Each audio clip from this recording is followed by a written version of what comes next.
Hi, I'm Neha Matthews, and you're listening to Three Things, the Indian Express news show.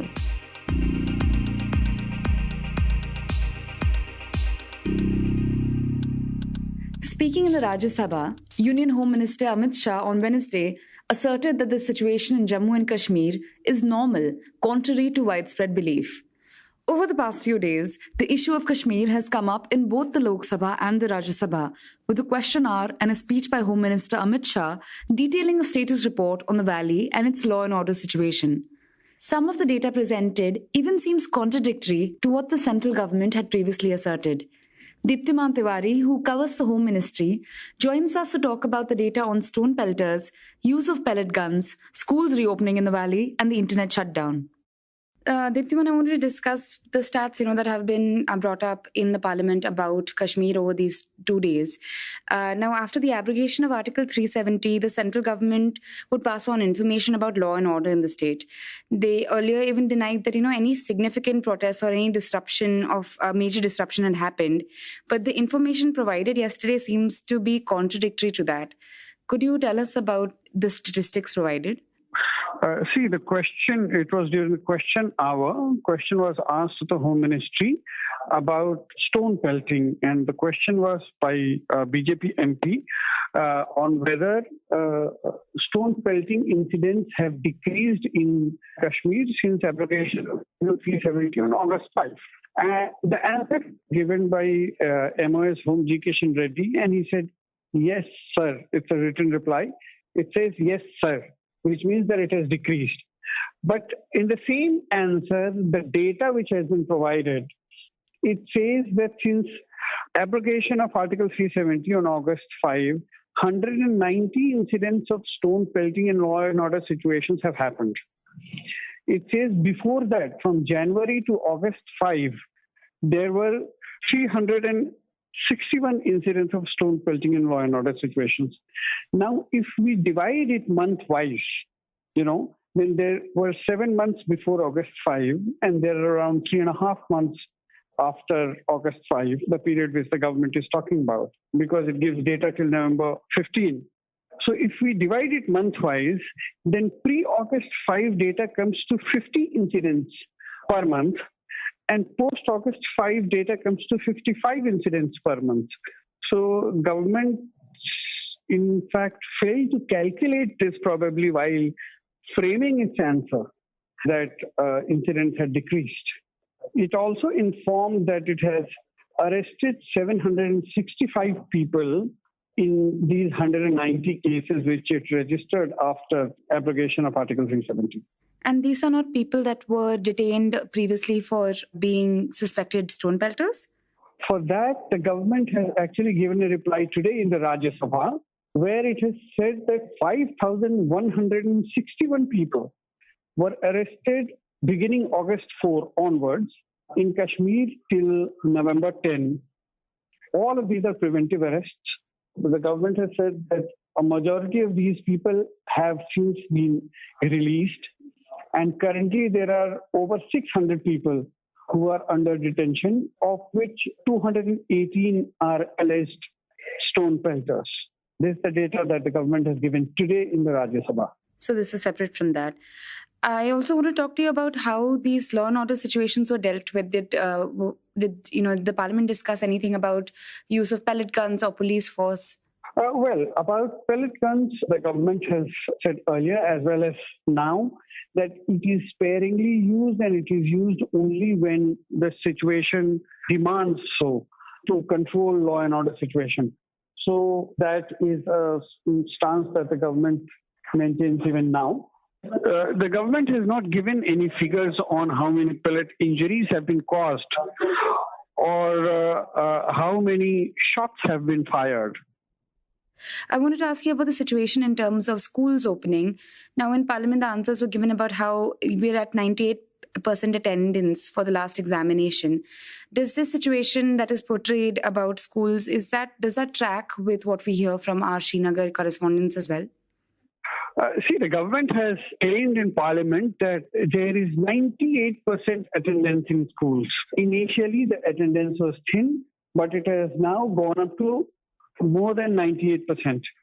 Now, it must be remembered that currently examination is going on in Kashmir, and so you have extremely high attendance in schools. This was something that even Congress leader Ghulam Nabi Azad today interjected Home Minister Amit Shah in Rajya Sabha when Home Minister said that there is more than 98-99% attendance in schools. Ghulam Nabi Azad stood up and said that it is important to mention that it is because of examinations going on. And that is not the general situation? Well, before this, the attendance was extremely thin. Everybody knows about it. Schools were totally shut. Attendance was extremely thin across Kashmir. Did the Home Minister have anything to say about how long these measures are going to continue in terms of the internet blockade, the clampdown that has happened? The Home Minister refused to give any time frame to how long these internet shutdowns are going to continue. When pressed for it, he actually cited history as to how Kashmir was deprived of mobile connectivity and internet for a long, long time, despite it being in the rest of the country because of security concerns. So he said that when it comes to matters of security and national interest, certain measures have to be taken. And he said that he is not very happy about it. He says that he knows that internet is extremely important for normal functioning of life, as well as education and health of children and other people.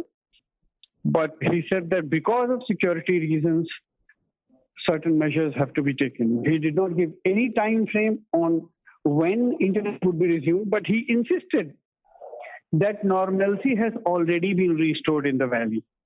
And it was in this context that he said that there was more than 98-99% attendance in schools, the traffic was moving, markets were opening, and hospitals were functioning, and there was enough medicine everywhere.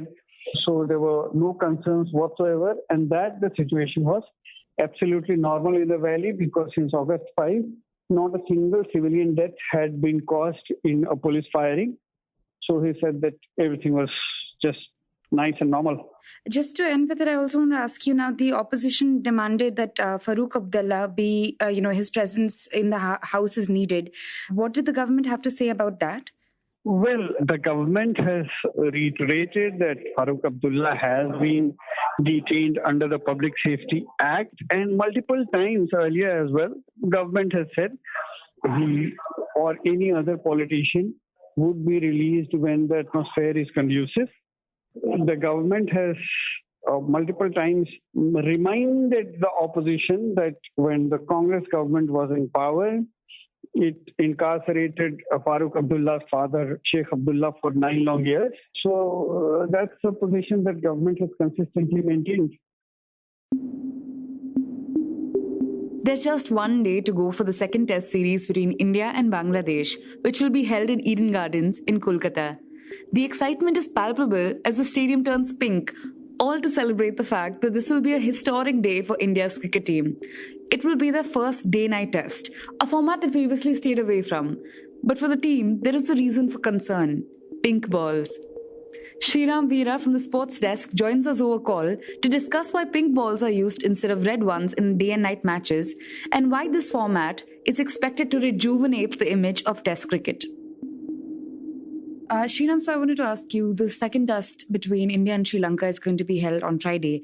And it's historic in the sense that it'll be the first time that India is playing the day-night tests. Could you tell us why the BCCI stayed away from playing day-night previously? For starters, India has always been a bit late in responding to these kind of new initiatives. For example, consider the DRS, the decision review system, where players on the field could appeal to an umpire to overturn a decision made on field. India was one of the last teams to adopt worldwide. Every other team was pushing for it, but India resisted, and just not too far back, India finally agreed, and now we have DRS in India test. Similarly, the pink ball test, Australia, I remember in 2018 in a series in Australia, they had pushed for a pink ball test with India, but India had said no again. It could be a reluctance, it could be, they won't be absolutely sure how it goes before they enter the stuff. But particularly with day and night test and the pink ball, they have some genuine concerns over it. So, the point of contention specifically is the pink balls that are going to be used. Why is it that the Indian team has reservations about playing with pink balls? The reservations against ping ball is just not solely with the ball itself. It also uh, revolves largely around the time it's played. Most of the tests in India happen during winter. Other countries play in summer and stuff. In India, we play in winter. So a day and night test with the ping ball means probably a first session of the play, the first 2 hours before lunch is played under light. By the time they come back after lunch and start the second session, a half an hour or 1 hour into the second session, the light starts to fade with increasingly the dew factor coming in. So more than half the test match day in India is played under conditions like this, will be played in conditions like this.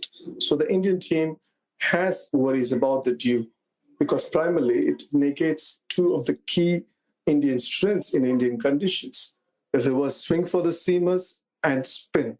So they're still going into this test against Bangladesh with an open mind, but these are the concerns that lurk in the mind in the background. The ball, once the dew comes in, it gets wet, so it will stop reversing. One of the key factors for Mohammad Shami, Umesh Yadav, Jasprit Bumrah, and Ishant Sharma, all of them reverse the ball well, unlike many other fast bowlers from different countries.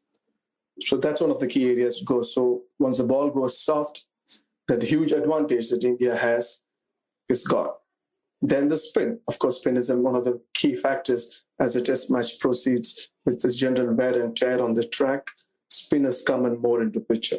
And who better than Ashwin or a Jadeja to exploit it? But again, with the ball getting wet, so we're talking, it takes them out. It's difficult to grip, it's difficult to turn. Somebody like a finger spinner like Ashwin might have problems. And also remember, the pink ball means to have a pink ball, even the pitch, the way you prepare, that changes. You need to have a lush covering of grass and a lush outfield so that the pinkness doesn't fade away. It doesn't get scruffed up and it doesn't lose color. So which means the conditions itself, by itself, it sort of prevents the lush conditions itself sort of prevents a reverse swing or spin to happen, a general wear and tear to happen. So allied to this, the wetness and the dew factor, the Indian team is genuinely worried. The other thing is BCCI President Saurav Ganguly, he recently talked about how it's going to be rejuvenating for the test format series. Could you tell us why this day-night series, is it just the spectacle of it? Why will it lead to rejuvenation of the format? Saurav Ganguly is the new BCCI president, and what better way to tell the world cricket at large that the Indian team is ready to move on and roll on under his new regime. Pink ball is his pet project. And also one of the reasons is to improve the popularity of Test cricket. There's a general feeling that Test cricket is dying in terms of fan popularity, and this playing under lights in evening and night would draw in more crowds. Office-going crowd can come in with the families, and it hopefully sort of kicks up and drives the interest. Test cricket is considered a huge commodity, prize commodity in world cricket. That's why they have started the Test Championship. Along with this, a day and night test match, they feel is bound to kick up more interest. The flip side, the people who argue on the flip side, they say that we really don't need a full house in test match. The way of conception of test match cricket has changed over the years. In fact, there's a larger TV audience and apps, the mobile phone apps where people watch cricket. That audience has also increased, the numbers say so, even for test cricket. So they say, then why do we want gate collection, so many people at the stadium? Don't mind it, but that shouldn't be the primary reason. If you're going to negate your own strengths at home, there should be a balance about it. Even in the last test, first test, played indoor, we had a pretty decent 13,000 to 14,000 people turning up during the day. When we say it's a full house in England, we're just talking about the capacity is just 20,000 in most stadiums. We had similar sort of a crowd in centers like indoor. So they feel that trying to get more crowd, we shouldn't be losing our own advantage, home advantage. But as I said, they keep stressing that we are going with this in open mind. We're ready to play and we're just ready to see. If something negative comes out of it, a sensible decision is taken for the future games, and it shouldn't be fixed already, predetermined that we are going to play pink ball in every series. Police in Aligarh have registered an FIR against an Aligarh Muslim University professor, Huma Parveen, for sharing posts on social media that allegedly hurt the morale of security forces in the valley and promote enmity between different groups. The FIR cited an inappropriate post in which the assistant professor, whose husband is based in Kashmir, referred to the communication blackout in the valley immediately after the abrogation of Jammu and Kashmir's special status. In the post, she refers to the pain caused by losing contact, whether it is Chandrayaan or Kashmir. The FIR was filed following a complaint on November 14th by Hindu Mahasabha spokesperson Ashok Pandey.